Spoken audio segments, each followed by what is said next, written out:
আসসালামু আলাইকুম ওয়া রাহমাতুল্লাহি ওয়া বারাকাতুহু। ইন্নাল হামদালিল্লাহ ওয়াস সালাতু ওয়াস সালামু আলা রাসূলিল্লাহ। সুপ্রিয় দর্শক শ্রোতা, আল্লাহর দেয়া ঈদকে আল্লাহর দেয়া বিধান অনুযায়ী উদযাপন করা, পালন করা এটা প্রতিটি মুসলমানের ঈমানি দায়িত্ব। তাহলে আসুন আমরা জেনে নেই ঈদের দিনের সুন্নাহ সম্পর্কে। নাম্বার 1, ঈদের দিন যথাসম্ভব তাড়াতাড়ি ঘুম থেকে জাগ্রত হওয়া এবং ফজরের নামাজ অবশ্যই জামাতের সাথে পড়া। নাম্বার 2, মিসওয়াক করা। যদি মিসওয়াক না থাকে তাহলে যে কোনো পদ্ধতিতে দাঁতকে উত্তমভাবে পরিষ্কার করা। নাম্বার 3, উত্তমভাবে গোসল করা।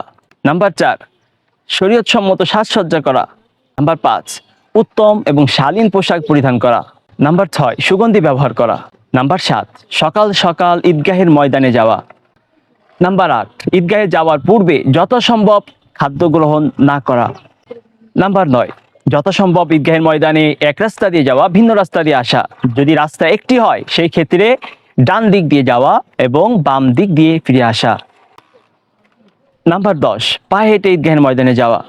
নাম্বার 10, ঈদগাহের ময়দানে যাওয়ার সময় এবং আসার সময় উচ্চ আওয়াজে তাকবীর বলতে বলতে যাওয়া। তাকবীরটি হলো আল্লাহু আকবার, লা ইলাহা ইল্লাল্লাহ, আল্লাহু আকবার ওয়ালিল্লাহিল হামদ। নাম্বার 12, ঈদের নামাজ যথাসম্ভব ঈদগাহের ময়দানে পড়া, একান্ত প্রয়োজন ছাড়া মসজিদে না পড়া। নাম্বার 13, ঈদের সালাতের পূর্বে বা পরে কোনো ধরনের নফল নামাজ না পড়া। নাম্বার 13, ঈদের সালাতের পরে অহেতুক বিলম্ব না করে কুরবানির পশুকে দ্রুত জবাই করা। নাম্বার 15, কুরবানির পশুকে নিজ হাতে জবাই করা।